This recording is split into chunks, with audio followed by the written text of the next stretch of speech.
Death is an event that each individual has to experience throughout their life, whether it be natural, a murder, or even a suicide. It's also one of the events that has the capability to haunt an individual for a lifetime. Physician-assisted suicide is a very controversial subject in which it can go against oaths, different kinds of care, and overall degrade the value of life. However, it has the opportunity to benefit individuals through ending their suffering, valuing their personal reasons, and lessening the cost of medical care. It's defined as when a physician facilitates a patient's death by providing the necessary means and/or information to enable the patient to perform this life-ending act.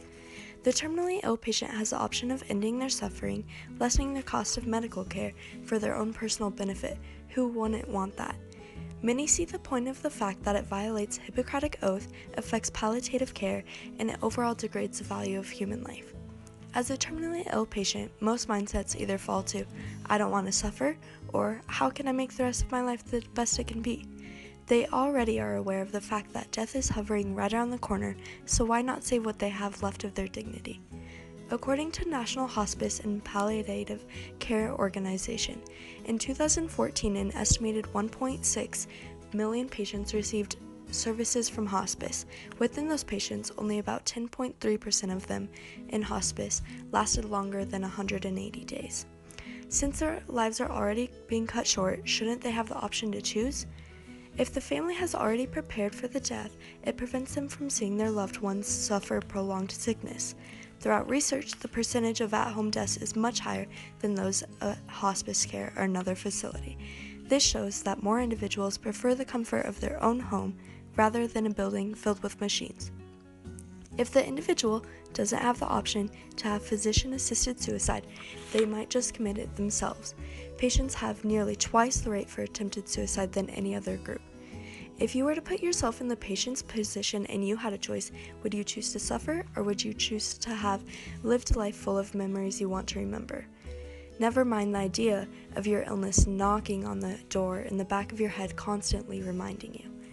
While each patient is racking up dollars by the minute by simply sitting in a room filled with machines pumping more chemicals into their system, they could be saving other lives. Individuals have the opportunity to donate their organs to those in need. Around 19,000 plus men, women, and children are on a wait list for an organ transplant each and every single day. 22 of those individuals die every day waiting, and only 3 out of every 1,000 individuals die in ways that allow organ transplant, all according to organ donations, providing 8 lives saved from each individual. Only about 1/3 of potential donors become actual eligible donors, depending on how they die. Ironically, drugs for assisted suicide are less expensive than medical care, saving money for both the patient and federal government. Physician-assisted suicide is about $75 to $100, whereas a patient who wants to continue spends about $153 each day. Now, with every controversial subject, there are pros and cons.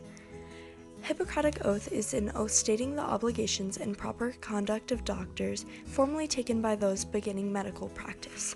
Since each medical professional is obligated to take this oath, any practitioner is going against what they swore to, which can in turn be seen as going against one's morals. It also affects palliative care, which is medical care for people with serious illness. But it also focuses on providing relief from the symptoms and stress of a serious illness. If you take away the life that is in need of these with specialized care, you're taking away a designated hope for patients of the future who have the same illness. Not to mention, many people think that physician-assisted suicide degrades the value of human life.